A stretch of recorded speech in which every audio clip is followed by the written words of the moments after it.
नमस्कार, किसान समाचार में आपका स्वागत है। मैं हूं रेशमा आपके साथ। आइए नजर डालते हैं इस वक्त की हेडलाइंस पर।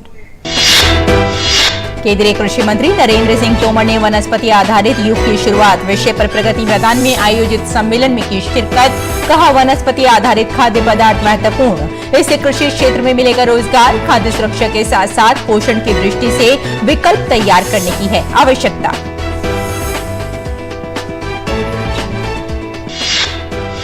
केंद्रीय कृषि मंत्री नरेंद्र सिंह तोमर मंगलवार को भारतीय उद्योग परिसंघ CII की पार्टनरशिप समिट 2023 के कार्यक्रम में हुए शामिल। तोमर ने किसानों की खुशहाली के लिए कृषि में तकनीक और अनुसंधान के समर्थन पर दिया जोर। कहा, प्रधानमंत्री मोदी जी भी प्रोजेक्ट शुरू करते हैं, वो हो रहे हैं पूरे। राष्ट्रीय बागवानी बोर्ड ने सब्सिडी योजनाओं के लिए आवेदन प्रक्रिया को बनाया सरल। नई व्यवस्था में 8 महीने से घटाकर किया 100 दिन से भी कम। किसानों को मिलेगी मदद। राष्ट्रीय बागवानी बोर्ड वाणिज्यिक बागवानी को बढ़ावा देने के लिए सब्सिडी योजनाएं करता संचालित। उत्तर प्रदेश के कृषि मंत्री सूर्य प्रताप शाही ने कहा, सरकार ने राई, सरसों, चना खरीद के लिए क्रय केंद्र किए स्थापित। सरकार ने करीब 4 लाख मीट्रिक टन सरसों, 2.12 मीट्रिक टन चना, 1.49 मीट्रिक टन मसूर क्रय करने का रखा लक्ष्य। खरीदारी 1 अप्रैल से होगी शुरू। और अब समाचारों पर विस्तार से नजर डालते हैं। केंद्रीय कृषि मंत्री नरेंद्र सिंह तोमर ने मंगलवार को वनस्पति आधारित युग की शुरुआत विषय पर नई दिल्ली के प्रगति मैदान में आयोजित एक सम्मेलन को संबोधित किया और कहा कि भविष्य की आवश्यकता को पूरा करने के लिए वनस्पति आधारित खाद्य पदार्थ महत्वपूर्ण हैं और इससे कृषि क्षेत्र में रोजगार मिलेंगे। उन्होंने कहा कि कृषि संबंधित चुनौतियों को देखते हुए वनस्पति आधारित वैकल्पिक आहार एक महत्वपूर्ण कदम है और इस कदम से कृषि क्षेत्र को भी मजबूती मिलेगी। खाद्य सुरक्षा पर चर्चा करते हुए तोमर ने कहा कि भारत को वर्ष 2050 तक कितने खाद्यान्न की जरूरत होगी और वैश्विक मांग कितनी बढ़ेगी, इस बारे में अभी से विचार किया जाना चाहिए। तोमर ने कहा कि इस समय खाद्य सुरक्षा के साथ साथ पोषण की दृष्टि से विकल्प तैयार करने की आवश्यकता है। उन्होंने कहा कि प्रधानमंत्री नरेंद्र मोदी की पहल पर संयुक्त राष्ट्र ने वर्ष 2023 को अंतर्राष्ट्रीय श्री अन्न वर्ष घोषित किया है। तोमर ने कहा कि प्रधानमंत्री नरेंद्र मोदी के नेतृत्व में सरकार वर्ष 2047 तक भारत को एक विकसित राष्ट्र बनाने के लक्ष्य को प्राप्त करने में जुटी हुई है। खाद्य सुरक्षा पर चिंता होनी चाहिए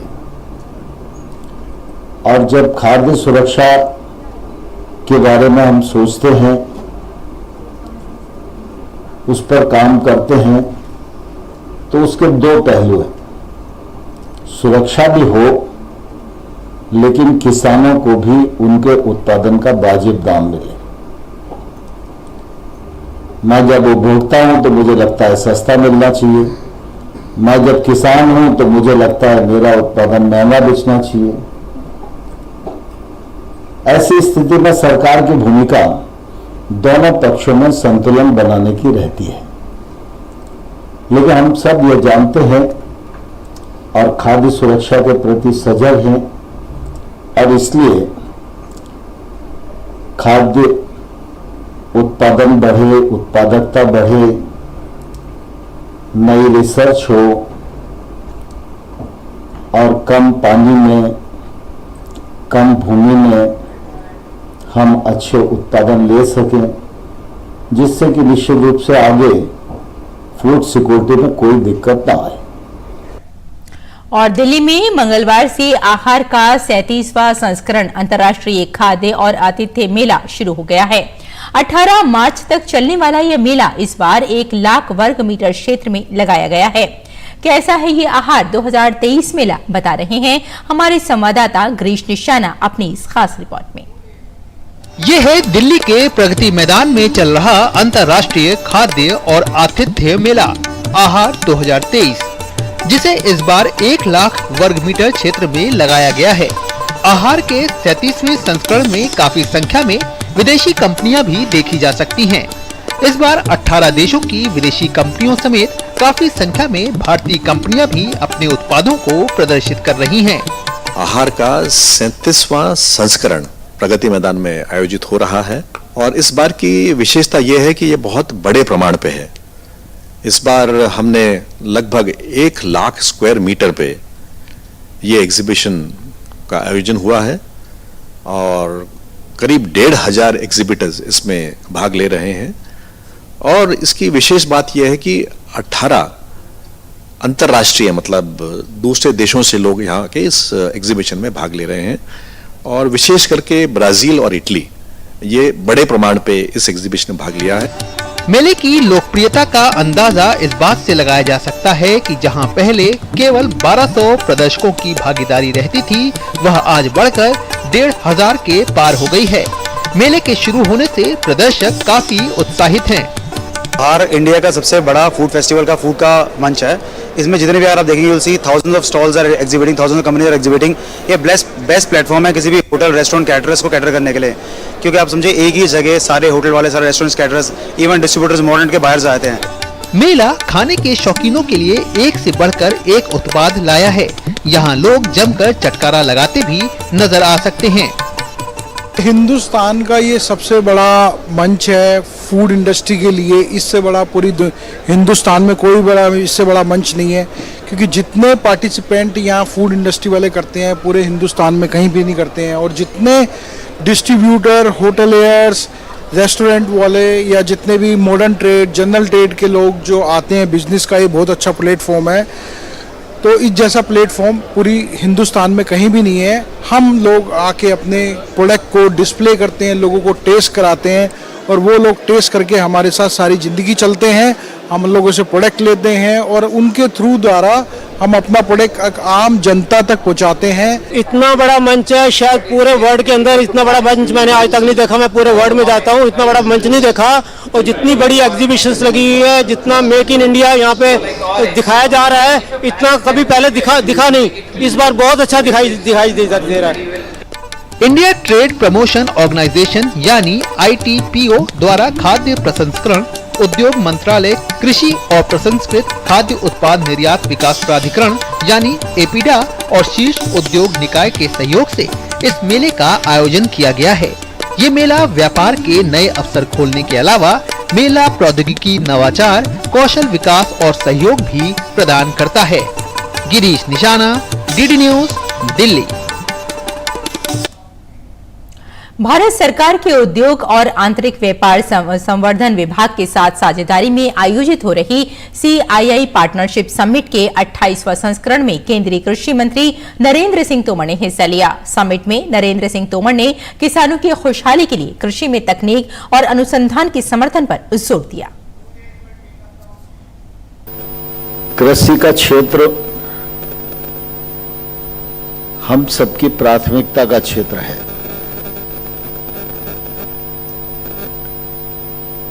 लेकिन कृषि के क्षेत्र को अगर फायदे में लाना है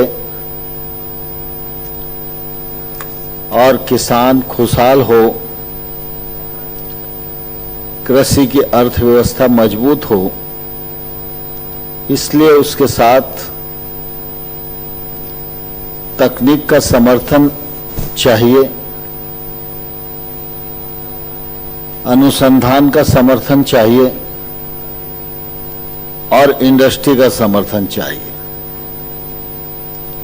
जब ये सब जोड़ते हैं तभी फिर आगे सारी बात ठीक दिशा में चलती है। एक कालखंड था जब सामान्य तौर पर हमारे देश में समन्वित विचार का अभाव होता था। सब लोग एकांगी विचार करते थे। किसान अपना विचार करता था, इंडस्ट्री अपना विचार करती थी। रिसर्च वालों को लगता था हमारा तो रिसर्च का काम है, हमने रिसर्च कर दिया, बस खत्म बात, अब बाकी जिन्हें करना है वो करें। राज्य सरकारों का अपना मत में रहता था, केंद्र सरकार का अपना मत में रहता था और सरकारों में भी एक विभाग दूसरे विभाग से परस्पर बात करे इसका भी अभाव रहता था। लेकिन मुझे प्रसन्नता है कि प्रधानमंत्री जी का जो समन्वित विजन है, उस विजन को सीआईआई बहुत शिद्दत के साथ आगे बढ़ाने का प्रयत्न कर रहा है। और आप सब लोग इस समिट में अगर बैठे हैं तो समुच्च विचार करने के लिए ही बैठे हैं। आज हम देखते हैं कि प्रधानमंत्री जी लगातार इस बात का प्रयत्न करते हैं कि भाई विभागों से ऊपर उठो और जो कार्यक्रम भारत सरकार का है वो भारत के लिए है, भारत की जनता के लिए है, वो काम कैसे आगे बढ़ सकता है। और अनेक कार्यक्रम पर वो विचार करते हैं, स्वयं मेहनत करते हैं और उसके परिणाम स्वरूप हम देख रहे हैं कि जो प्रोजेक्ट शुरू होता है वो कितना ही बड़ा हो, एक कार्यकाल में वो पूरा भी हो जाता है। और लोकसभा में मंगलवार को सवाल का लिखित जवाब देते हुए केंद्रीय कृषि मंत्री नरेंद्र सिंह तोमर ने कहा कि सरकार ने किसानों की उपज के न्यूनतम समर्थन मूल्य में समय समय पर वृद्धि की है। 2013-14 में जहां धान 1310 रुपए क्विंटल था, जो 2022-23 में बढ़कर 2040 हो गया है। गेहूं जहां 2013-14 में 1400 रुपए क्विंटल था, वो 2022-23 में 2125 हो गया है। इसके साथ ही उन्होंने कहा कि भारतीय मिलेट्स को विश्व स्तर पर बढ़ावा देने के लिए भी काम किया जा रहा है। मिलेट्स मूल्य में कमियों और चुनौतियों की जांच करने के लिए और उससे निपटने के लिए 6 टास्क फोर्स गठित की गई हैं। पोषक अनाज की उन्नत किस्मों के लिए 25 बीज केंद्र स्थापित किए गए हैं। मिलेट्स अभियान ओडिशा, तमिलनाडु, छत्तीसगढ़, असम और कर्नाटक ने शुरू किया है। 500 से अधिक स्टार्टअप और 350 एफपीओ स्थापित किए गए हैं। कृषि मंत्री नरेंद्र सिंह तोमर ने मंगलवार को लोकसभा में एक लिखित जवाब में कहा कि देश भर में कुल 4,748 किसान उत्पादक संगठन एफपीओ पंजीकृत हैं। उन्होंने कहा कि विभिन्न कार्यान्वयन एजेंसियों को 10,000 एफपीओ आवंटित किए गए हैं, जो 2020 में शुरू की गई योजना के अनुरूप है। तोमर ने बताया कि सरकार 3 साल की अवधि के लिए प्रति एफपीओ को 18 लाख रुपए की वित्तीय सहायता उपलब्ध करा रही है। इसके साथ एफपीओ के किसानों को क्रेडिट गारंटी सुविधा और इक्विटी अनुदान भी दे रही है। राष्ट्रीय बागवानी बोर्ड एनएचबी ने अपनी सब्सिडी योजनाओं के लिए आवेदन करने और उनके अनुमोदन के लिए प्रक्रिया को सरल बनाया है। नई व्यवस्था के अंतर्गत मंजूरी के समय को 6 से 8 महीने से घटाकर 100 दिन से भी कम किया गया है, जिससे किसानों को काफी मदद मिलेगी। कृषि मंत्रालय ने कहा कि ये बदलाव 15 मार्च से प्रभावी होगा। मंत्रालय ने बताया है कि कागजी कार्रवाई और मंजूरी प्रक्रिया को सरल बनाने के लिए कृषक समुदाय की मांग पर विचार करने के बाद ये निर्णय लिया गया है। कृषि और किसान कल्याण मंत्रालय के तहत राष्ट्रीय बागवानी बोर्ड एनएचबी देश में वाणिज्यिक बागवानी और कोल्ड चेन बुनियादी ढांचे को बढ़ावा देने के लिए पूंजी निवेश सब्सिडी योजनाएं संचालित करता है। इन योजनाओं के अंतर्गत निर्धारित लागत मानदंडों के अनुसार विभिन्न घटकों के लिए 35 से 50% तक सब्सिडी प्रदान की जाती है। अब आवेदक को सैद्धांतिक अनुमोदन की आवश्यकता नहीं होगी और आवेदक बैंक द्वारा सावधि ऋण की स्वीकृति के बाद एनएचबी को मंजूरी प्रदान करने के लिए सीधे आवेदन कर सकेगा।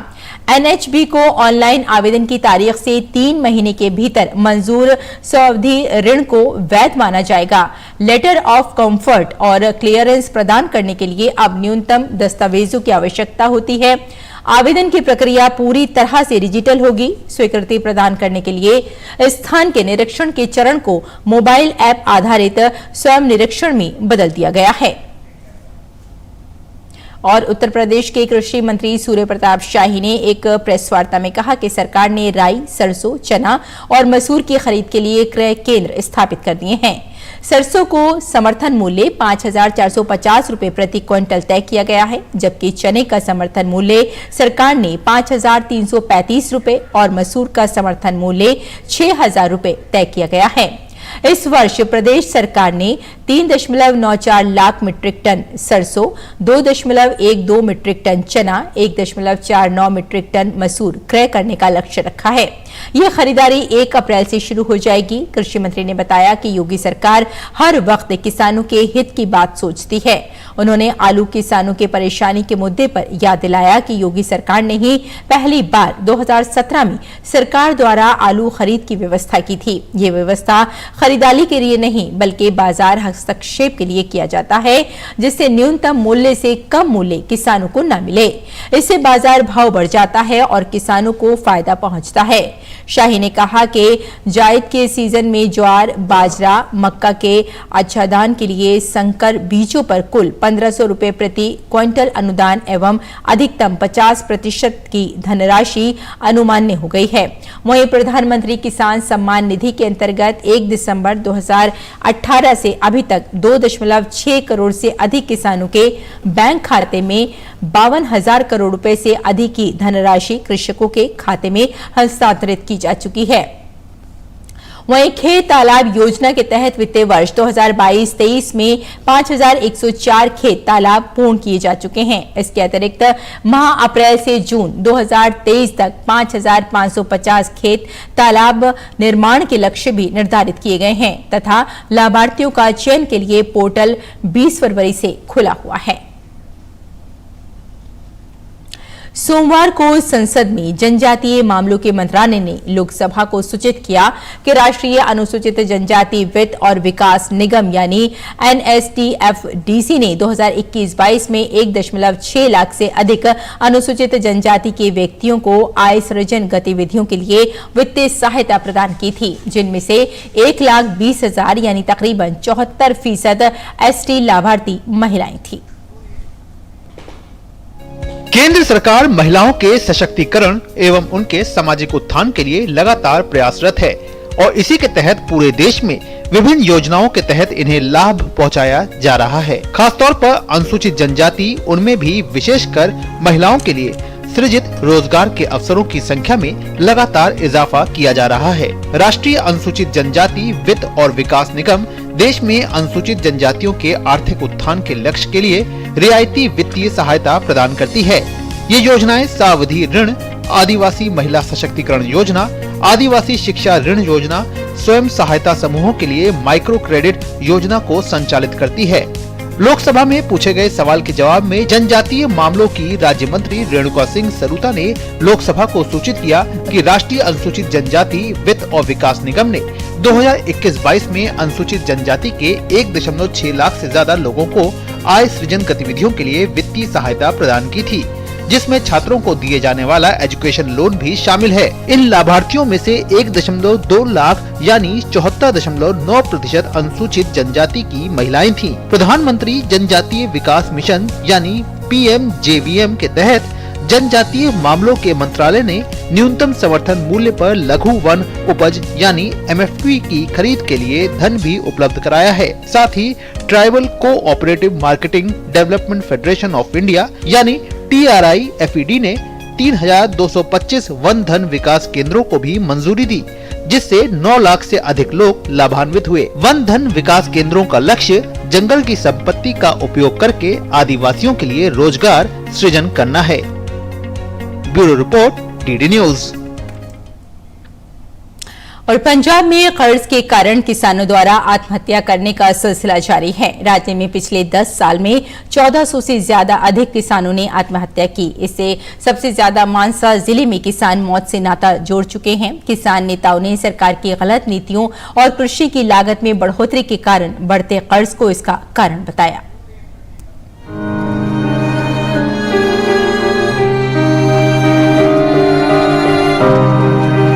पंजाब में आम आदमी पार्टी ने सरकार बनाने से पहले एक भी किसान को खुदकुशी नहीं करने देने का वादा किया था, लेकिन सरकार बनने के 1 साल पूरे होने को आ रहे हैं तो किसानों की आत्महत्या का सिलसिला लगातार जारी है।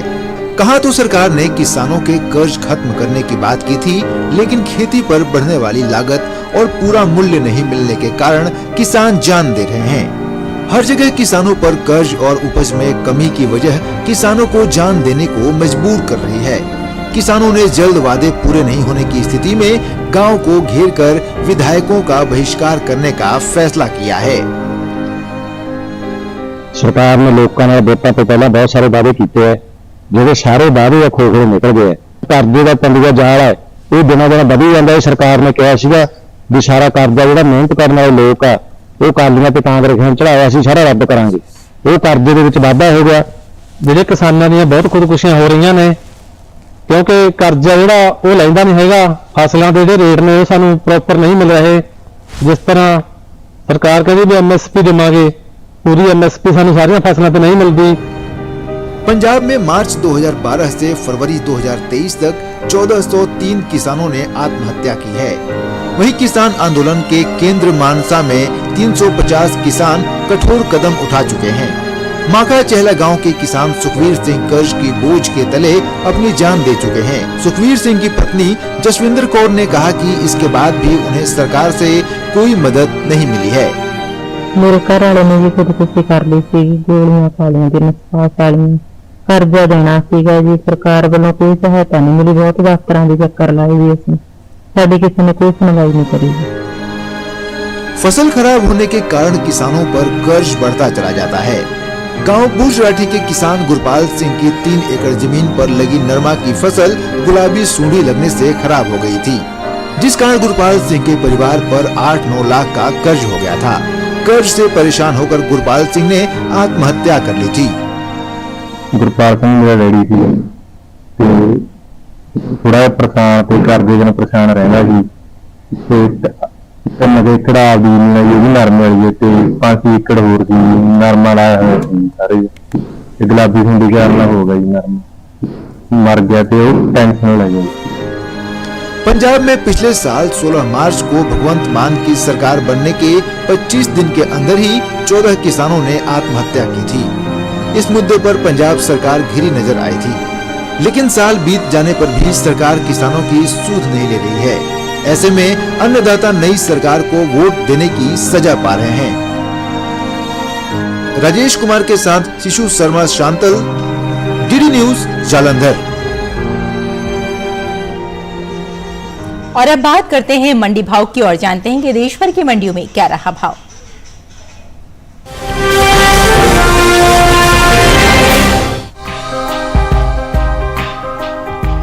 कृषि उपज मंडियों में इन दिनों मूंग की आवक सामान्य बनी हुई है। बात इसके भाव की करें तो ज्यादातर कृषि उपज मंडियों में मंगलवार को मूंग के सौदों में नरमी के साथ कारोबार हुआ। एग्बाक नेट के मुताबिक गुजरात की राजकोट मंडी में 13 मार्च को मूंग का भाव रहा 7,675 रूपए। 14 मार्च को इसके भाव में 75 रूपए की गिरावट दर्ज की गई और भाव 7,600 रूपए क्विंटल हो गया। उत्तर प्रदेश के सुल्तानपुर मंडी में भी इस दौरान मूंग के सौदों में नरमी देखी गई। 13 मार्च को यहाँ मूंग का भाव था 7,810 रूपए। 14 मार्च को इसके सौदे 10 रूपए टूटकर 7,800 रूपए पर हुए। राज्य की ही सहारनपुर मंडी में भी मूंग के भाव में भी गिरावट देखने को मिली। यहाँ 13 मार्च को मूंग का भाव था 8,020 रूपए। 14 मार्च को इसके सौदे 20 रूपए टूटकर 8,000 रूपए क्विंटल पर हुए। महाराष्ट्र की मुंबई मंडी में बीते 2 दिनों के दौरान मूंग के भाव स्थिर रहे। यहाँ 13 और 14 मार्च को मूंग 9,300 रूपए क्विंटल पर बिकी। इस साल घरेलू स्तर पर मूंग की पैदावार भी रिकॉर्ड स्तर पर पहुंच गई है। इस साल मूंग की उपज 35,45,000 टन होने का अनुमान जताया गया है, जो बीते साल के उत्पादन की तुलना में 3,80,000 टन अधिक है। इस साल कुल दलहन की भी रिकॉर्ड पैदावार होने का अनुमान जताया गया है। कृषि मंत्रालय के दूसरे अग्रिम अनुमान के मुताबिक देश में साल 2022-23 के दौरान कुल दलहन की पैदावार 278,10,000 टन होने की उम्मीद है, जो पिछले साल के 273,02,000 टन उत्पादन की तुलना में 5,08,000 टन और विगत 5 वर्षों के औसत दलहन उत्पादन की तुलना में 31,54,000 टन अधिक है। प्रोटीन से भरपूर दालों के निर्यात की बात करें तो भारत से होने वाले दालों के निर्यात में इस साल खासी बढ़ोतरी देखने को मिली है। दलहन के निर्यात में चालू वित्त वर्ष के पहले 9 महीने के दौरान पिछले वित्त वर्ष की समान अवधि की तुलना में 90.49% की बढ़ोतरी देखी गई है। एपिडा के मुताबिक साल 2022-23 में अप्रैल से दिसंबर महीने के दौरान कुल दलहन का निर्यात 5 लाख टन के पार पहुंच गया है, जबकि साल 2021-22 के दौरान दलहन का कुल निर्यात 2,60,317 टन का हुआ था। यानी इस साल कुल दलहन के निर्यात में 2,40,184 टन की बढ़ोतरी दर्ज की गई है।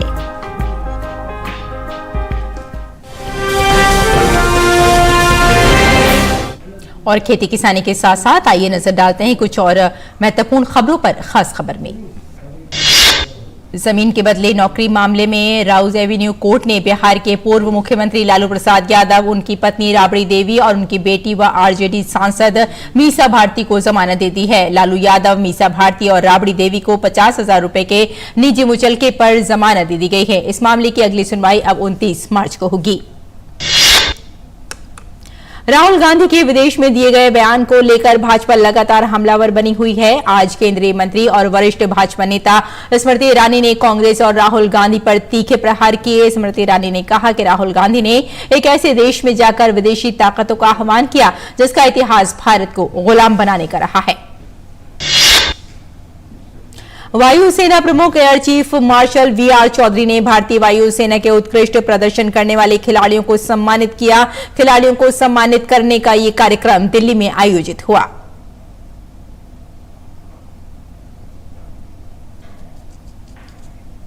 केंद्रीय मंत्री अश्विनी वैष्णव ने कहा कि पहले सेमीकंडक्टर प्लांट की घोषणा कुछ सप्ताह में हो जाएगी। उन्होंने कहा कि मैन्युफैक्चरिंग एनवायरमेंटल को बढ़ाने के लिए सपोर्ट पॉलिसीज और सरकार की दृढ़ प्रतिबद्धता के दम पर देश अगले 3 से 4 साल में एक मजबूत चिप इंडस्ट्री के लिए तैयार है। देश की सबसे valuable company Reliance industries retail के बाद अब होलसेल मार्केट में भी झंडे गाड़ने की तैयारी में है। रिलायंस ने जर्मनी के रिटेलर कंपनी मेट्रो एजी में भारतीय बिजनेस को 2,850 करोड़ रुपए में खरीदने के लिए 3 महीने पहले एक डील की थी। कॉम्पिटिशन कमीशन ऑफ इंडिया ने इसे हरी झंडी दे दी है। देश के सबसे बड़े सरकारी बैंक एसबीआई ने एक बार फिर लोन महंगा कर दिया है। बैंक ने अपने बेस रेट और बेंचमार्क प्राइम लेंडिंग रेट में बढ़ोतरी कर दी है। बढ़ी हुई दरें बुधवार से लागू होंगी। बीपीएलआर और बेस रेट दोनों में 0.70% यानी 70 बेसिस पॉइंट की बढ़ोतरी की गई है। कर्मचारी भविष्य निधि संगठन यानी ईपीएफओ ने अपने एलिजिबल सब्सक्राइबर्स को ज्यादा पेंशन ऑप्शन चुनने का मौका दिया है। इसके तहत ईपीएफओ सब्सक्राइबर 3 मई 2023 तक ज्यादा पेंशन के लिए आवेदन कर सकते हैं। सितंबर 2014 से पहले रिटायर हुए कर्मियों के लिए पहले इसकी डेडलाइन 30 मार्च थी, जिसे आगे बढ़ा दी गई है। H3N2 इन्फ्लुएंजा पर जानकारी देते हुए एलएनजेपी अस्पताल के चिकित्सा निदेशक सुरेश कुमार ने कहा कि इन्फ्लुएंजा का खतरा उन लोगों में ज्यादा है जो पहले से किसी बीमारी से पीड़ित हैं, बच्चे या बुजुर्ग हैं। उन्होंने बताया कि लोकनायक अस्पताल में अलग से 20 बेड का आइसोलेशन वार्ड बनाया गया है और 15 डॉक्टरों की टीम गठित की गई है। तेलंगाना में बुधवार से 24 अप्रैल तक आधे दिन स्कूल संचालित होंगे। तेलंगाना में स्कूल शिक्षा निदेशक ने सोमवार को एक परिपत्र जारी कर घोषणा की। 15 मार्च से शैक्षणिक वर्ष 2022-23 के अंतिम कार्य दिवस, जो कि 24 अप्रैल है, तक आधे दिन के स्कूल लागू किए जाएंगे। ये सरकारी सहायता प्राप्त और निजी प्रबंधन के तहत प्राथमिक, उच्च प्राथमिक और उच्च विद्यालयों पर लागू होगा। केरल में केएसआरटीसी की एक बस में मंगलवार को अजहूर में आग लग गई। गनीमत ये रही कि चालक के समय रहते सभी यात्रियों को बाहर निकालने की कोशिश में बड़ा हादसा टल गया। घटना उस वक्त हुई जब तिरुवनंतपुरम जा रही बस अजहूर पहुंची। इंजन से धुआं उठता देख चालक ने बस रोक दी और यात्रियों को बाहर निकाला। हादसे के वक्त बस में करीब 30 यात्री मौजूद थे। तो किसान समाचार में फिलहाल इतना ही। अनुमति दी, नमस्कार।